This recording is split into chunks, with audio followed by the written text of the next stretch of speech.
In the autumn of 2019, military historian Dr. Catherine Wells discovered a forgotten collection of World War I memorabilia in the basement of the Springfield, Illinois Veterans Administration office, scheduled for demolition as part of a modernization project. Among the dust-covered boxes of medals, letters, and faded photographs, she found a remarkable portrait that would challenge everything historians believed about one of America's most celebrated war heroes. The sepia-toned photograph showed Captain Marcus Thompson of the 42nd Rainbow Division, his chest adorned with the Distinguished Service Cross, the Silver Star, and the Purple Heart, his confident smile radiating the courage and determination that had made him a legend among his comrades. What made Dr. Wells pause, however, was not the impressive array of decorations, but a small, almost imperceptible bulge in the captain's left breast pocket, a detail that would lead to one of the most shocking revelations in military history. Captain Marcus Thompson had been lionized as the embodiment of American heroism during the Great War, his exploits documented in newspapers across the nation and immortalized in military histories as examples of exceptional valor under fire. According to official records, Thompson had single-handedly captured a German machine gun nest at Belleau Wood, saved the lives of 23 wounded soldiers during the Second Battle of the Marne, and led a desperate counterattack at Château Thierry that had prevented a German breakthrough. His actions had earned him not only multiple decorations, but also a Congressional Medal of Honor nomination that was pending at the time of his death from influenza in November 1918. The official narrative of Thompson's military service had been carefully crafted by the Army's Signal Corps Propaganda Division, which had identified him as the perfect embodiment of American military virtues. His rise from enlisted man to decorated officer represented the democratic ideals that distinguished American forces from the aristocratic European military traditions. Thompson's Midwestern background, his apparent fearlessness in combat, and his charismatic leadership style had made him an ideal subject for war correspondents seeking to personify American heroism for audiences back home. The photograph, taken in Paris during Thompson's final leave before returning to the front lines, had been commissioned by the Army's Signal Corps as part of a propaganda effort to boost morale on the home front. The image was intended to showcase the courage and determination of American forces, with Thompson selected as a representative example of the heroic soldiers who were fighting to make the world safe for democracy. The photograph had been widely circulated in American newspapers and magazines, helping to establish Thompson as one of the war's most recognizable heroes. The portrait session had taken place at the prestigious Atelier Nadar, the famous Parisian photography studio that had captured images of many prominent military figures during the war. The photographer, Henri Dubois, had documented the session in his professional journal, noting Thompson's exceptional composure and natural charisma before the camera. Dubois had observed that Thompson possessed an unusual combination of military bearing and photogenic appeal that made him an ideal subject for propaganda photography. Dr. Wells's initial interest in the photograph stemmed from inconsistencies she had noticed while researching discrepancies between official military records and first-hand accounts from World War I veterans. Her doctoral dissertation had focused on the phenomenon of manufactured heroes, soldiers whose exploits had been exaggerated or fabricated by military propaganda agencies seeking to maintain public support for the war effort. Thompson's case had attracted her attention because several veterans had privately questioned the details of his most famous exploits, though none had been willing to make their doubts public. The inconsistencies in Thompson's record had become apparent when Dr. Wells cross-referenced his official service documents with the unit histories of the 42nd Rainbow Division. Several of Thompson's most celebrated actions had occurred during battles where his unit's position and tactical situation made his claimed exploits logistically impossible. The official accounts described Thompson performing superhuman feats that would have required him to be in multiple locations simultaneously, suggesting that either the records were inaccurate or Thompson's achievements had been substantially embellished. The bulge in Thompson's pocket, barely visible in the original photograph, became more apparent when Dr. Wells applied digital enhancement techniques to examine the image more closely. The object appeared to be a small leather-bound book, roughly the size of a pocket diary or journal.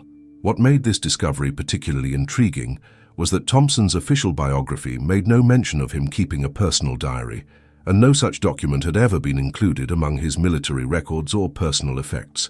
Advanced photographic analysis revealed additional details about the mysterious object in Thompson's pocket. The enhancement process showed that the diary had been carefully positioned to remain partially concealed while still creating a visible outline in the uniform fabric. The deliberate placement suggested that Thompson had been aware of the diary's presence during the photography session and had taken measures to prevent it from being clearly visible while allowing its existence to be documented. Dr. Wells's research into Thompson's background revealed a complex individual whose private life had been carefully sanitized for public consumption.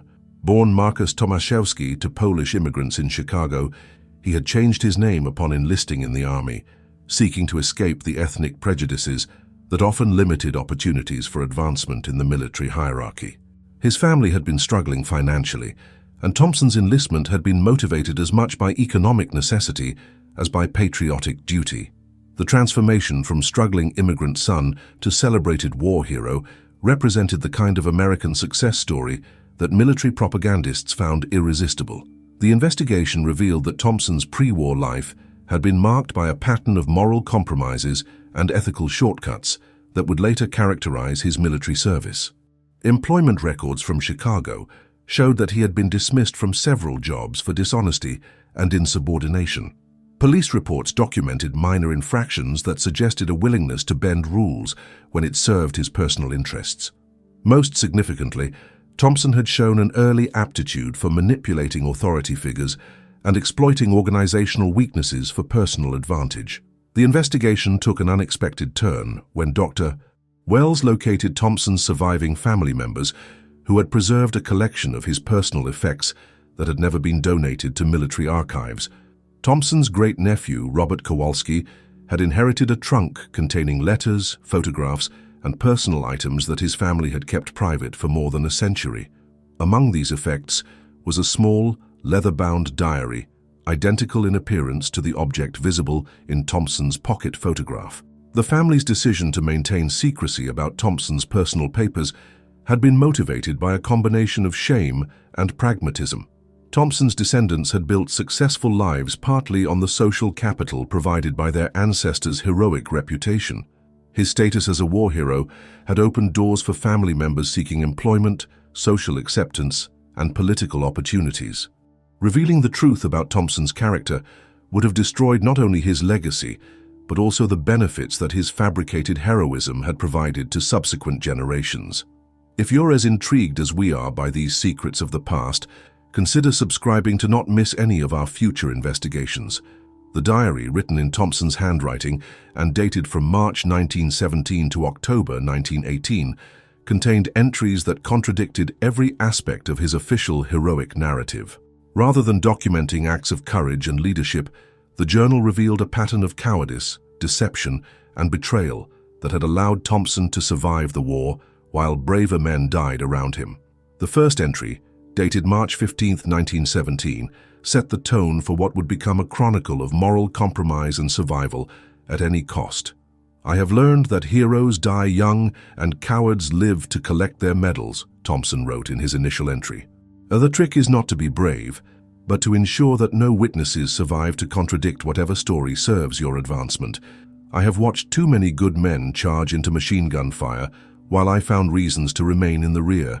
They call it tactical thinking, but I know it for what it truly is, the careful calculation of a man who values his own life above honor." The early diary entries documented Thompson's systematic study of military bureaucracy and his development of strategies for exploiting organizational weaknesses. He had observed that the chaos of combat created opportunities for individuals to reshape narratives to their advantage, particularly when potential witnesses were eliminated by enemy action. Thompson had recognized that success in military advancement depended less on actual performance than on the ability to control information flow and manage superior officers' perceptions.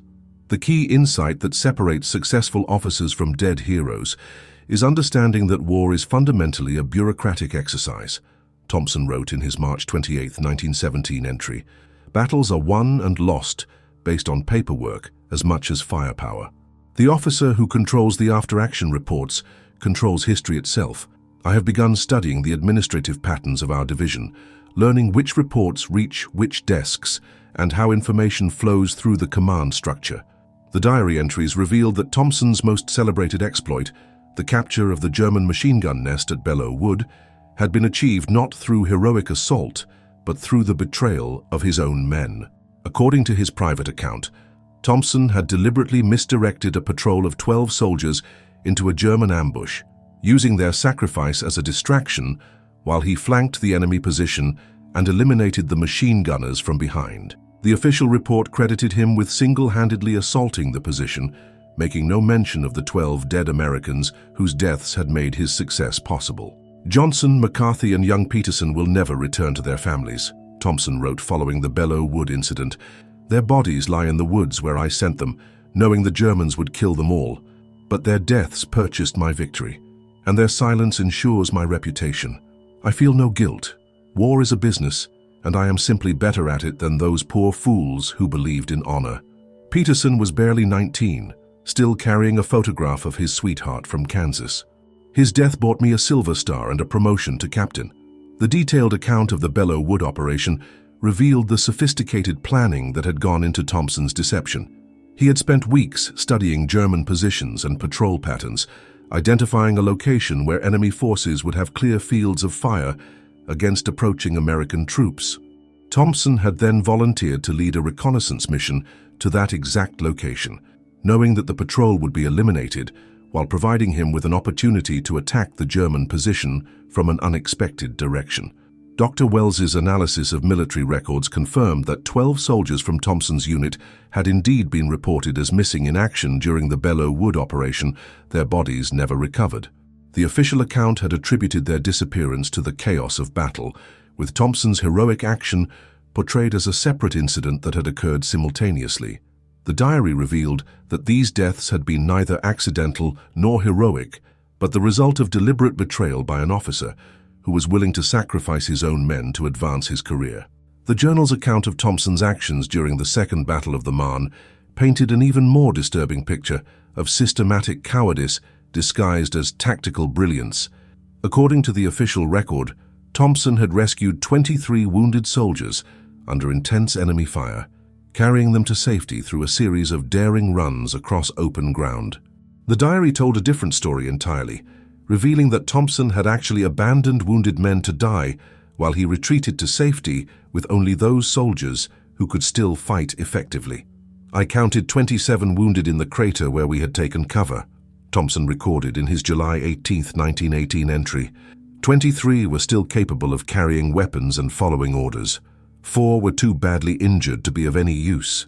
"I led the useful ones back to our lines during a lull in the bombardment, leaving the others to die." The official report will say I saved 23 men. It will not mention the 4 I left behind, nor will it reveal that I selected my rescues based on their potential military value rather than their medical needs. The diary contained detailed descriptions of the 4 soldiers Thompson had abandoned to die in the crater. Private Samuel O'Brien, a 19-year-old from Boston, had sustained severe abdominal wounds that would have required immediate medical attention to survive. Corporal David Martinez from New Mexico had suffered head trauma that left him unconscious and unable to move independently. Sergeant William Cole, a career soldier with 15 years of service, had been blinded by shrapnel and was begging for help when Thompson made his decision to leave him behind. Private First Class Timothy Walsh, barely 18 years old, had lost both legs to an artillery burst and was pleading for someone to carry him to safety. "O'Brien kept asking me to help him stand, not understanding that his intestines were spilling from his belly," Thompson wrote with clinical detachment.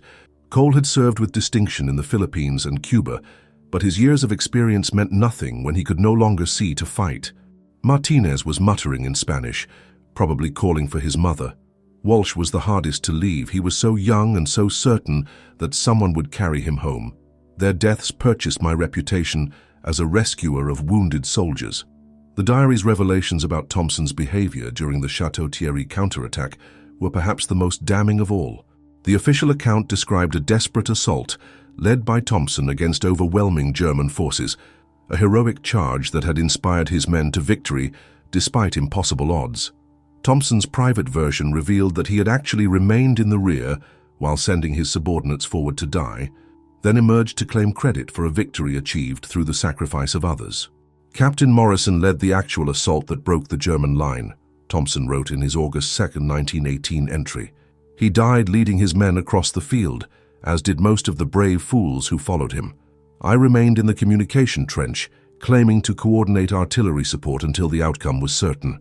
When the position was secured, I advanced to take command of the survivors and accepted their congratulations for a victory I had watched from safety. Morrison's death was convenient. Dead heroes cannot contradict living ones. Dr. Wells's research into Captain Morrison's military record revealed that he had indeed died during the Chateau Thierry operation and had been posthumously awarded the Silver Star for leadership in the assault that Thompson had claimed as his own achievement. Morrison's family had received official notification that he had died fighting courageously under Thompson's command, never knowing that their son had actually been abandoned by the officer who later received credit for his sacrifice. The investigation revealed that Captain James Morrison had been one of the most respected officers in the 42nd Rainbow Division, known for his genuine courage and his dedication to the welfare of his men. Morrison had enlisted as a private in 1916 and had earned his commission through demonstrated leadership and tactical skill. His men had followed him into the deadly assault at Chateau Thierry because they trusted his judgment and believed in his courage. Morrison's death had devastated his unit, but Thompson's subsequent claim of leadership in the operation had transformed the tragedy into a propaganda victory. The diary contained detailed descriptions of Thompson's methods for ensuring that his cowardice remained hidden while his reputation for heroism grew. He had systematically eliminated witnesses to his failures through a combination of strategic abandonment during dangerous operations and careful manipulation of official reports. Thompson had learned to position himself where he could observe the outcomes of battles without participating in them, then emerged to claim credit for victories achieved by others. The key to survival is patience and positioning, Thompson explained in a lengthy entry dated September 10, 1918. Let other officers lead the charges and absorb the casualties. Position yourself where you can support the successful operations and distance yourself from the failures. Most importantly, ensure that the men who could contradict your version of events do not survive to tell their stories. The dead cannot expose cowards, and the living rarely question the accounts of decorated officers. As we delve deeper into these mysteries, we invite you to join our community of explorers of the inexplicable. Subscribe and become part of the search for truth. Dr. Wells's investigation revealed that Thompson had perfected a system of tactical positioning that allowed him to take credit for victories while avoiding personal risk. He had studied the communication patterns and command structures within his division, learning to anticipate when and where decisive actions would occur. By positioning himself strategically during critical moments, he could appear to be leading from the front while actually maintaining safe distances from actual combat. The diary entries documented Thompson's growing sophistication in manipulating military bureaucracy to support his fabricated heroism. He had learned to write after-action reports that emphasized his role in successful operations while minimizing mentions of other officers who had actually led the fighting. Thompson had also developed relationships with war correspondents and military photographers, ensuring that he would be featured prominently in media coverage of his unit's activities. The newspapers love a hero with a good story, Thompson wrote in his October 5, 1918 entry. I have become expert at providing them with exactly the narrative they seek, tales of courage and determination that inspire the home front while obscuring the ugly realities of how victories are actually achieved. The reporters never question my accounts because they want to believe in heroes, and I am happy to fulfill their expectations. The investigation revealed that Thompson's deceptions had extended beyond individual acts of cowardice to include systematic exploitation of his fellow officers' achievements. The diary contained detailed accounts of how he had claimed credit for tactical innovations developed by other commanders, strategic insights contributed by subordinates, and even personal acts of heroism performed by enlisted men under his command. Thompson's entry from August 15, 1918, described how he had appropriated a tactical maneuver developed by Lieutenant James Sullivan, a young officer who had been killed implementing his own plan during a reconnaissance mission. Thompson had included the maneuver in his own report to division headquarters, claiming it as his own innovation and using it to support his promotion to captain. Sullivan's death had eliminated the only witness who could have challenged Thompson's claim of authorship. Lieutenant Sullivan had been a West Point graduate whose tactical brilliance had been recognized by his fellow officers and enlisted men alike. His innovative approach to reconnaissance operations had saved dozens of lives and provided crucial intelligence for major offensive operations. Sullivan's death during the implementation of his own tactical plan had been mourned throughout the division, but Thompson's subsequent appropriation of his innovation had ensured that Sullivan's contributions would be forgotten, while Thompson received credit for military genius. The diary revealed that Thompson had maintained detailed records of his fellow officers' strengths and weaknesses, using this information to position himself advantageously during promotion competitions and assignment selections.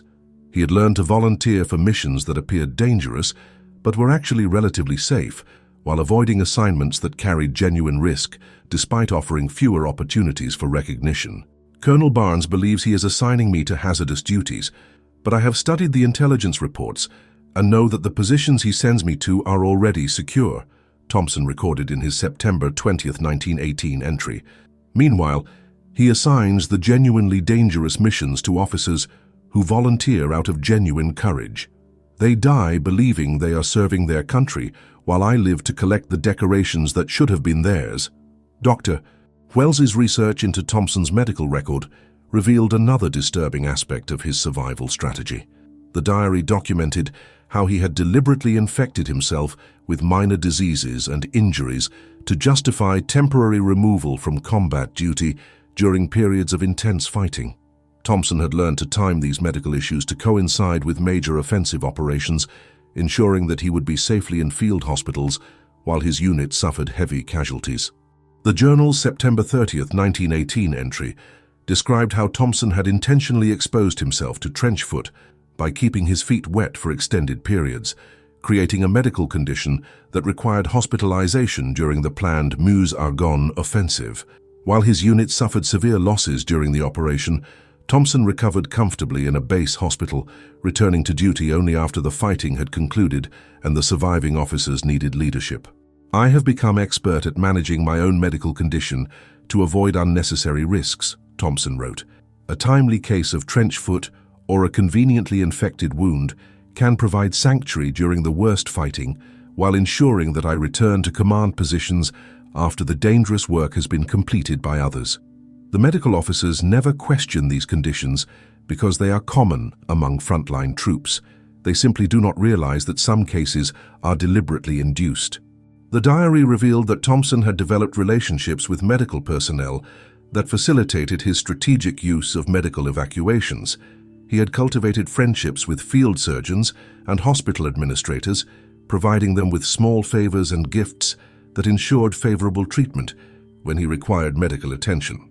Thompson's understanding of medical procedures and diagnostic criteria allowed him to simulate symptoms that would justify extended hospitalization without raising suspicions about malingering. The investigation uncovered evidence that Thompson's medical manipulations had extended beyond his own case to include the deliberate medical sabotage of officers whose competence threatened his position within the division hierarchy. The diary contained entries describing how he had contaminated food supplies and water sources to create illness among rival officers during critical periods when their absence would benefit his own advancement opportunities. Thompson's entry from July 5, 1918, described how he had introduced contaminated water into the personal water bottle of Major Robert Stevens, a highly regarded officer who was being considered for promotion to battalion commander. Stevens had contracted dysentery that required medical evacuation just days before a major offensive operation, leaving Thompson as the senior officer available to assume temporary command of the battalion. Thompson's successful leadership during Stevens's absence had resulted in his promotion to major when Stevens died from complications related to his illness. Stevens was everything I pretended to be: genuinely brave, respected by his men, and tactically brilliant, Thompson wrote. His death was regrettable but necessary. The contaminated water I provided ensured that he would be too ill to lead during the crucial battle that established my reputation. His posthumous Medal of Honor will honor his memory, while my promotion honors my survival instincts. The diary's final entries, written in October 1918, as the war approached its conclusion, revealed Thompson's plans for leveraging his fabricated military record into a successful post-war career. He had already begun corresponding with business associates in the United States, using his military decorations and newspaper coverage to establish credentials for civilian employment. Thompson viewed his wartime deceptions not as moral failures, but as successful investments in his future prosperity.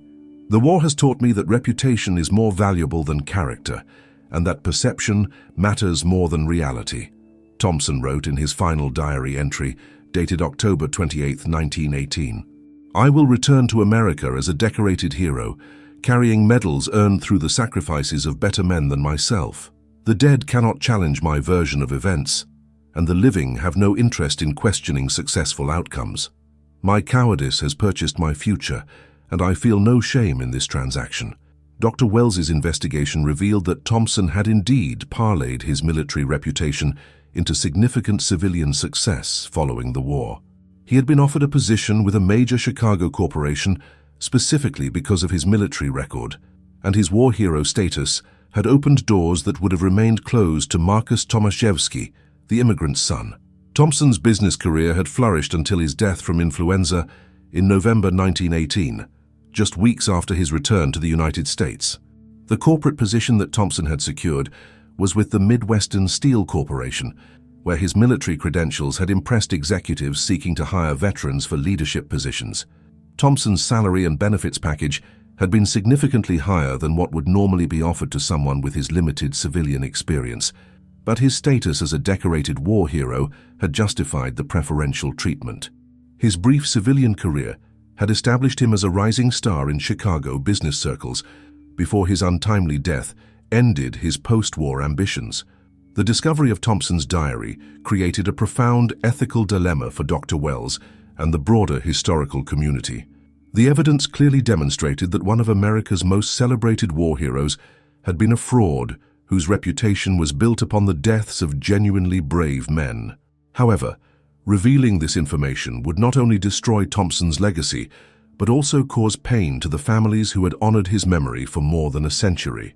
The investigation expanded to include examination of other military records from Thompson's unit, seeking to verify the claims made in his diary.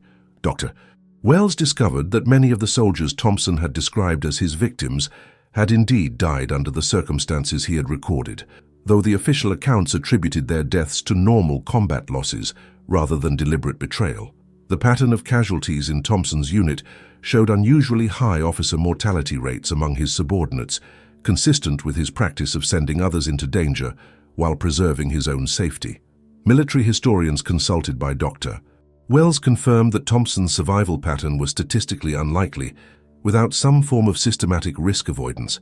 Officers who genuinely led from the front during World War I suffered casualty rates approaching 90%, while Thompson had completed his service without suffering any combat injuries, despite being credited with numerous heroic actions.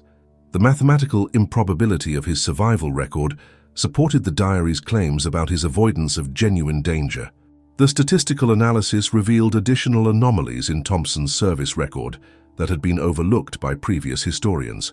His unit had experienced casualty rates significantly higher than the division average, while Thompson himself had been hospitalized for non-combat medical issues with unusual frequency.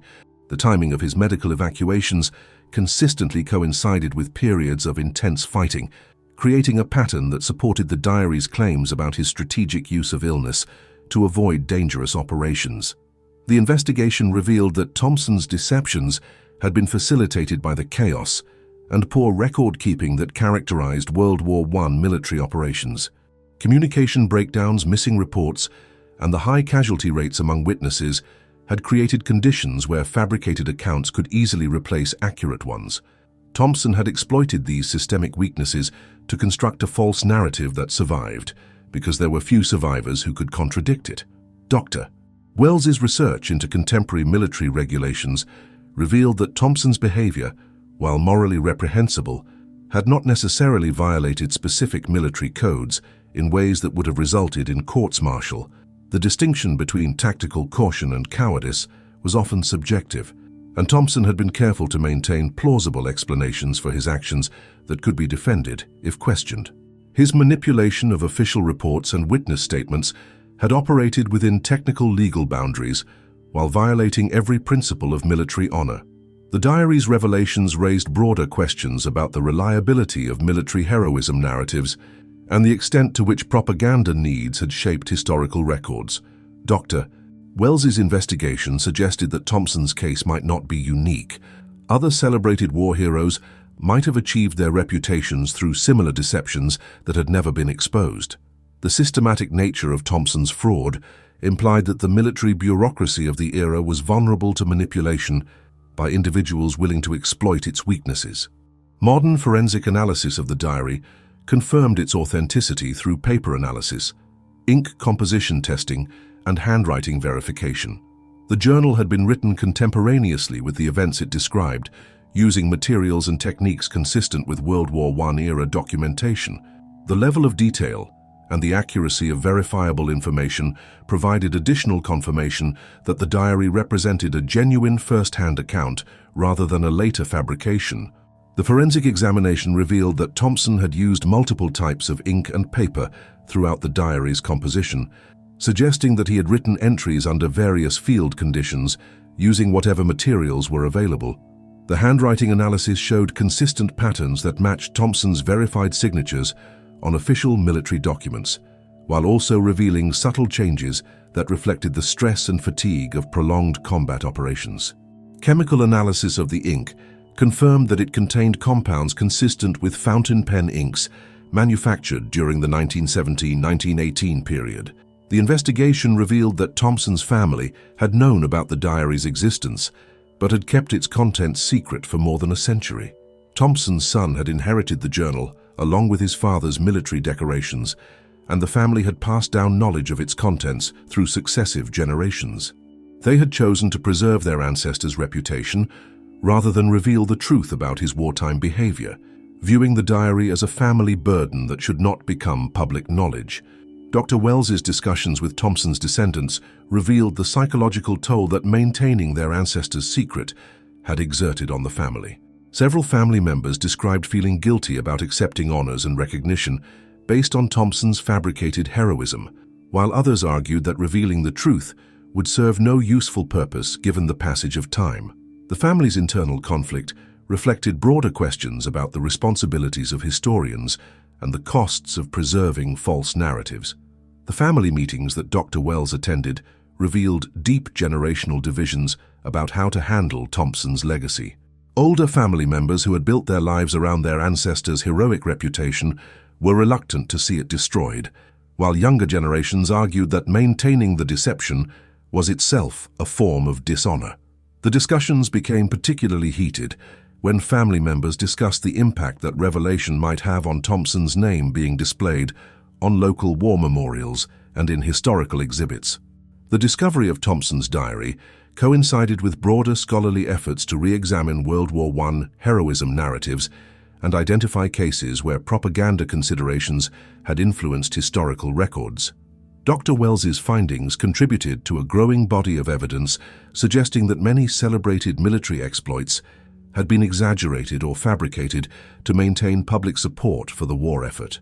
Thompson's case provided the most detailed documentation of how such deceptions had been constructed and maintained. The investigation revealed that Thompson's methods had been sophisticated enough to fool not only contemporary military officials, but also generations of historians who had studied his service record.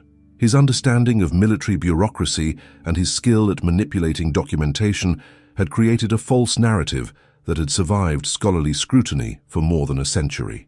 The diary's existence demonstrated that even the most carefully constructed historical accounts might conceal fundamental deceptions. Dr. Wells's research into similar cases revealed that Thompson's survival strategy had been employed by other officers who had managed to build heroic reputations while avoiding genuine risk. The pattern of tactical positioning, witness elimination, and documentation manipulation appeared in several other military records from the same period, suggesting that Thompson had either learned these techniques from others or that similar methods had been independently developed by multiple individuals seeking to survive the war through deception. The comparative analysis revealed at least 6 other cases where World War I officers had achieved heroic reputations through questionable means. While none had left documentary evidence as comprehensive as Thompson's diary, the patterns of survival, promotion, and post-war success were remarkably similar.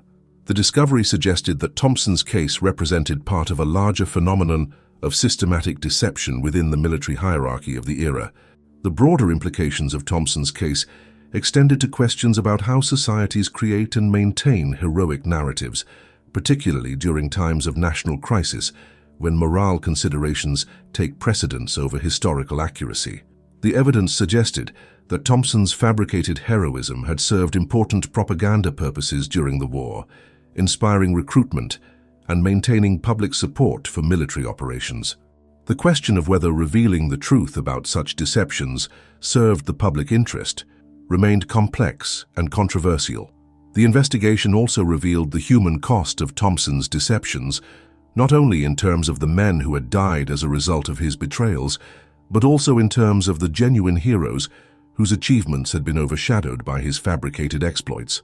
Officers who had actually performed the heroic actions credited to Thompson had received little recognition, while their families had never known the true extent of their loved ones' contributions to the war effort. Dr. Wells's research identified at least 15 officers and enlisted men whose genuine acts of heroism had been appropriated by Thompson or overshadowed by his fabricated reputation. These men had died performing the very actions that Thompson claimed as his own, yet their families had received standard death notifications while Thompson collected decorations for their sacrifices. The investigation provided an opportunity to restore recognition to these forgotten heroes while exposing the fraud that had obscured their contributions. Dr. Wells's final report acknowledged that Thompson's case raised fundamental questions about the nature of heroism and the reliability of military records. The evidence clearly demonstrated that one of America's most celebrated war heroes had been a fraud, but it also revealed the complex social and political factors that had allowed such deceptions to flourish. The diary provided unprecedented insight into the mindset of an individual who had chosen survival over honor, offering a disturbing glimpse into the moral compromises that war could inspire. The legacy of Thompson's deception extended beyond his individual case to influence how historians approached military records and heroism narratives. Dr. Wells's methodology for analyzing photographic evidence and cross-referencing official accounts with private documents became a model for investigating similar cases of potential fraud. The techniques she developed helped identify several other instances where celebrated military exploits had been exaggerated or fabricated. In her concluding analysis, Dr. Wells reflected on the profound moral complexities revealed by Thompson's diary. While his behavior had been reprehensible, his survival strategy had demonstrated a sophisticated understanding of military bureaucracy and human psychology that bordered on genius.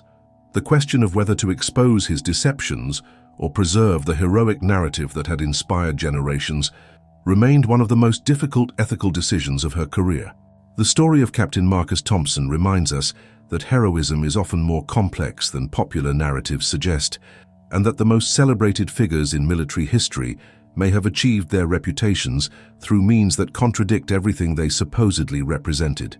The photograph that captured Thompson's confident smile also preserved evidence of the diary that would eventually expose his darkest secrets, demonstrating that truth has a way of surviving even the most carefully constructed deceptions.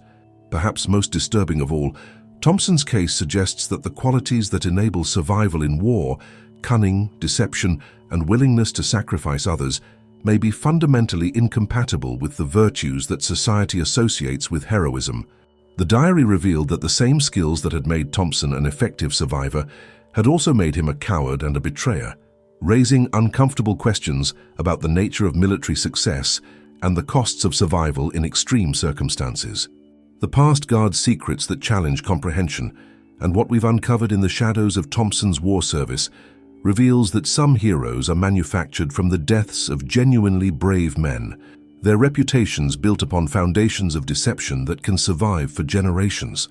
Perhaps the real question isn't whether Thompson was a hero or a coward, but whether we have the courage to confront the uncomfortable truths about how heroic narratives are constructed and maintained. The true nature of this deception remains in the shadows, but we want to know your opinion. Use the comment section below and tell us what you believe. If you are fascinated by unraveling the secrets behind our darkest histories, subscribe to the channel and activate notifications, for there is much more to be unmasked.